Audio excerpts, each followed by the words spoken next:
AB, last time, nung nakaraang Miyas, meron tayong dalawang nakita na bagong nilabas ng BYD. Yung nauna na nga is yung BYD Sea Lion 7 na nilaunch din itong mga nakakaraan lang. At ngayon, yung pangalawa is yung Atto 2. So, ito yung nasa harapan na natin na atin lang pag-uusapan natin. This is a compact electric SUV na nakita nyo naman. Iba rin yung kanyang styling at maganda rin yung datingan niya. So, ito yung ating pag-uusapan ngayon sa ating channel. So, this is Mark and you're watching EV Channel page. Tara, pag-usapan na natin itong electric vehicle na ito.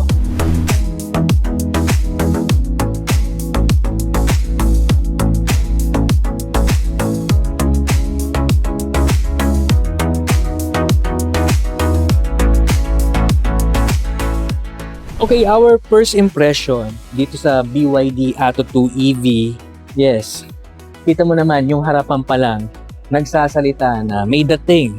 Then, ang isa pang napansin ko dito, yung LED headlights niya, pahaba na, both, di ba?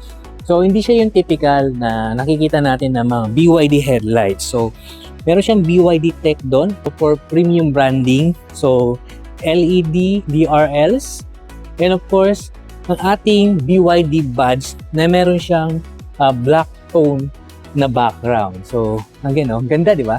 So, pagbaba mo dito, okay, kita mo dito yung kanyang bumper na maganda rin siyang tingnan at bagay na bagay sa combination niya. At meron siyang body color lining dito. Then, sa pagbaba mo rito, ito yung kanyang mga air dump. So, moving to the side, makikita nyo, ang ganda rin ng side profile ng Atto 2 EV, and of course maganda rin yung kanyang two-tone na 16-inch alloy wheels na may art cladding dito na may body color accent dito na design niya. Then of course sa baba makikita mo meron siyang nakapalubog ng konti rito, cladding din dito, and of course katulad ng nasa harapan meron siyang body color accent din dito. And of course pagdating sa side mirror niya, foldable na yung ating side mirror at meron tayong integrated turn signal and naka-floating roof na yung kanyang design because of the black color combination niya doon, hanggang doon sa likod. So kung mapapansin mo yan sa gabi, para siyang naka-float. Then meron tayong hidden door handle na for aerodynamics na rin. And of course, yan. So moving at the back naman. So napansin nyo ba, mula sa harap hanggang likod, napakarami niyang mga highlights. Especially itong kanyang taillight na napakaganda, na parang naka-infinity siya yung shape niya. Then continuous dito sa kabilang side. So meron tayong BYD Atto 2 lettering dito, BYD badge, emblem, and yung kanyang EV. Para alam mo na full EV itong electric vehicle na ito. So of course, nakikita nyo yun. Meron tayong dolphin antenna. Yan, magandang spoiler. Then, high-mounted brake light. So, sa pagbaba naman, ang ganda rin ng kanyang back bumper, no? Nagsasalita din. At meron ding body color lining. So, pag-usapan naman natin yung kanyang trunk space. Okay. Again, maluwag yung trunk space niya, Kahit marami kayong dala with your family, kasyang-kasya dito sa likod. So, may hook tayo dito. Meron tayong lamp. And of course, kung kulang pa sa space at kailangan mo ng mas malaking space, pwede mong itulak 60 by 40 yung kanyang backrest. At pwede rin namang 100%. Okay, powering the Atto 2 EV. Okay, meron itong permanent magnet synchronous motor na kaya mag-produce ng 177 horsepower and 290 Newton meter instant torque. So, kaya niyang tumakbo up to 180 kilometers per hour. So, pagdating sa battery capacity, meron itong 45.1 kilowatt-hour battery na blade battery na rin, and kaya niyang tumakbo up to 380 kilometers. So, according to BYD yan. Then, naka CCS to na yung ating charging port dito. Pwede tayong AC and fast charger o yung anyang DC fast charging. Meron itong V2L capability Yan, na pwedeng mag-power up ng mga appliances or gawin mong power bank mismo ito kapag brown out sa lugar nyo. Okay, para naman sa performance nitong BYD Atto 2 DMI, meron itong 165 horsepower and 300 Newton meter of torque. So, kaya nitong tumakbo ng 180 kilometers per hour. So, pagdating naman sa battery capacity, meron itong 7.9 kWh blade battery na kayang umabot yung kanyang EV range na 45 kilometers. Again, naka Type 2 charging port na tayo dito. At yung combined range niya, gas and electric, 1,045 kilometers.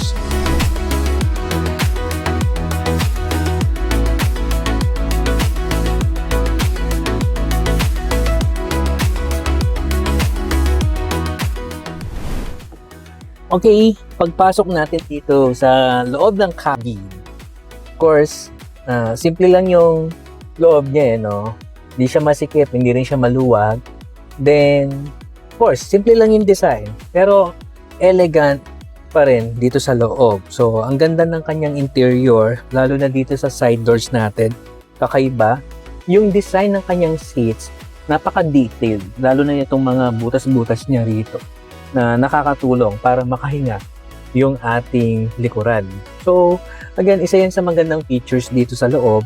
Of course, naka-floating touchscreen, infotainment screen tayo na merong 12.8 inches. So, nahanap mo dito ay Android Auto, yan, Apple CarPlay, meron ito at meron din siyang Bluetooth connectivity, Spotify, etc. So, pagdating naman sa instrument cluster panel natin, maganda rin yung size nito. Of course, yan kita mo lahat ng information na kailangan ng driver natin. Kakaiba din yung styling nung kanyang steering wheel, no? Iba to sa mga nauna na nating na vlog na BYD.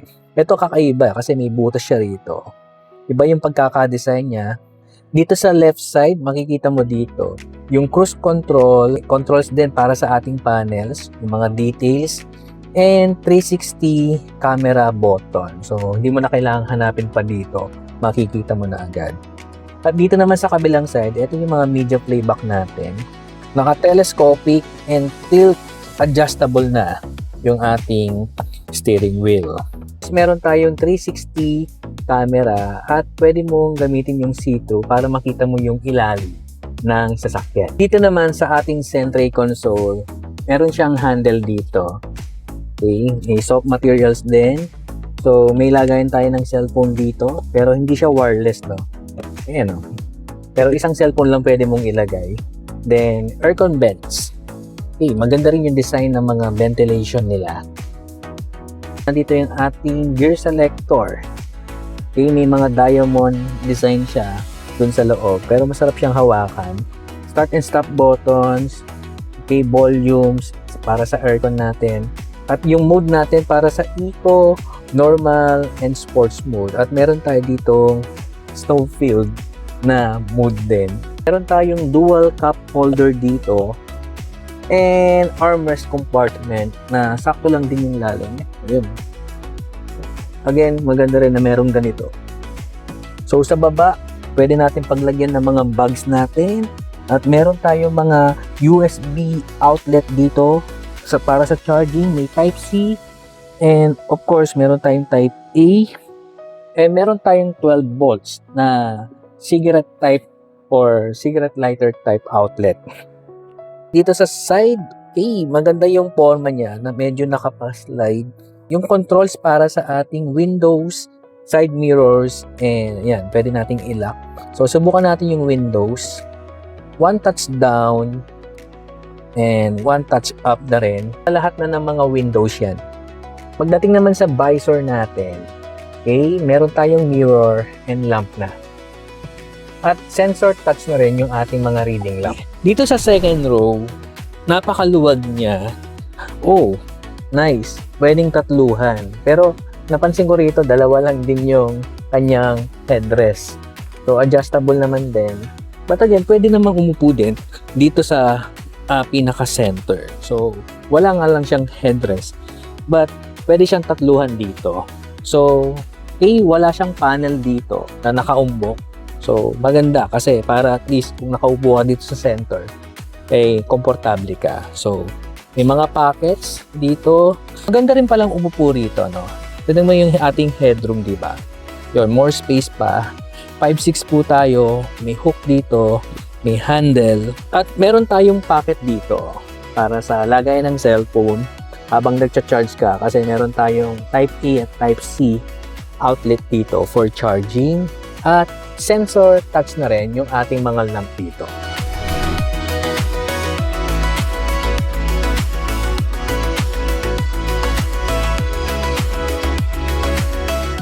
Para sa BYD Atto 2, meron tayong DMI variant din. Meron tayong premium, itong nasa harapan natin, at yung isa naman, yung kanyang dynamic variant. So, paano ba natin marerecognize na DMI or EV? So, dito sa kanyang bumper, iba yung kanyang grills versus dun sa full EV natin. So, sa side naman, isa sa mga marerecognize mo dito, yung kanyang alloy wheel. So, two-tone pagdating sa full EV natin at pagdating naman sa ating mga dynamic at etong ating premium variant ng DMI, one-tone alloy wheels pero 17 inches. At the back, wala naman masyadong pagkakaiba. Ang marerecognize mo lang siya kung DMI, ayan, sa kanyang lettering, or kung full EV, makikita mo, EV yung nandito. So, sa loob ng DMI, interior color niya, lahat black, tapos yung kanyang seats ay naka-fabric na. Yan, lahat. And napansin ko, pwede ka maglagay ng dalawang cellphone dito.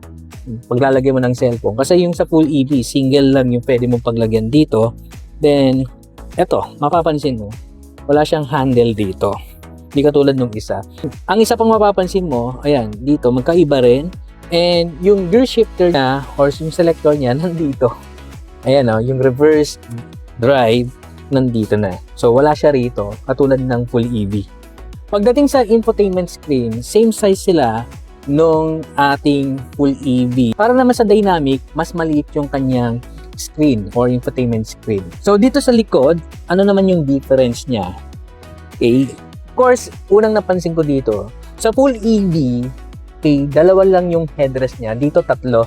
Dito, wala siyang pocket para habang nagcha-charge ka. Of course, pare silang merong charging outlet dito. Ito sa DMI, meron siyang aircon.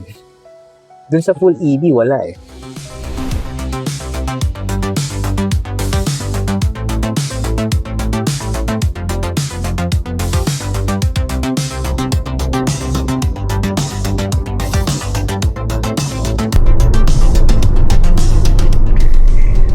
U-turn here. Dito. Yeah. Oh. U-turn. Okay, here we have acceleration test. Okay. So you can full throttle all the way to the next cones. At the next cones, you can make bitaw na. Bitaw You don't have to brake, just make bitaw. So, naka-sports mode na. Ayan. Yeah, sport. Okay. Okay. 3, 2, 1, go.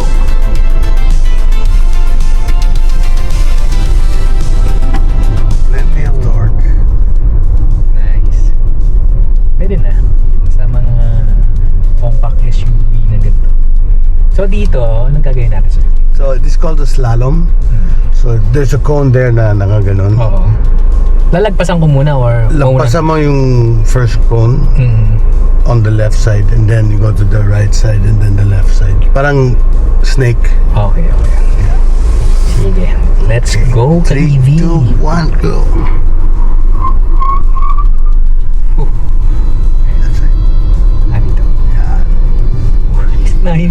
Hindi ako sanay. Hindi ako katulad nung kanina. Matapang yung kanina.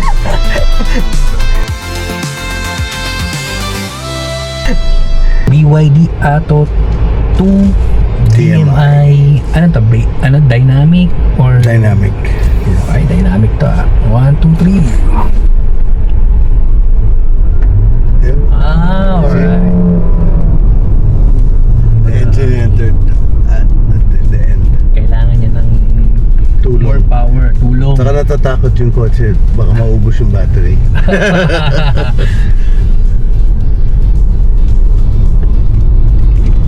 Right, left. Okay. Stable to. Pag lalo na sa biglaang liko. Yeah. Sa cornering. Diba? Yeah. Mas okay pala to. So nice. Mas magaang pa siya ng konti. Kasi yung battery ng EV, malaki. Oo nga, no. Kahit yung kanina, no, yung pangalawang ulit natin, okay na rin. Yeah. It's heavier, no? The other one is heavier, pero all the weight is on the floor. Kasi the battery is under, no? So the lower center of gravity. Much better yung It's full better. EV. So para naman sa pricing ng BYD Atto 2 EV and the BYD Atto 2 DMI, yung dalawang variant niya, punta lamang kayo sa ating video description or punta kayo sa comment section natin dyan. Naka-pin comment yung mga presyo nito. So kung naghahanap ka ng electric SUV na pang family, okay, at pwedeng sa city at pwede rin naman outside Metro Manila na maganda rin naman. Balance yung performance nito, yung range, yung comfort, and also yung mga features niya ay naparami, tech-loaded nga, no? So, this is the Atto 2 EV and the DMI. So, again, kung plano mo na mag-switch to electric, so definitely, pwede mong i-consider itong electric SUV na nasa likuran natin. So, this is Mark from EV Channel PH. Stay charged. Drive this electric.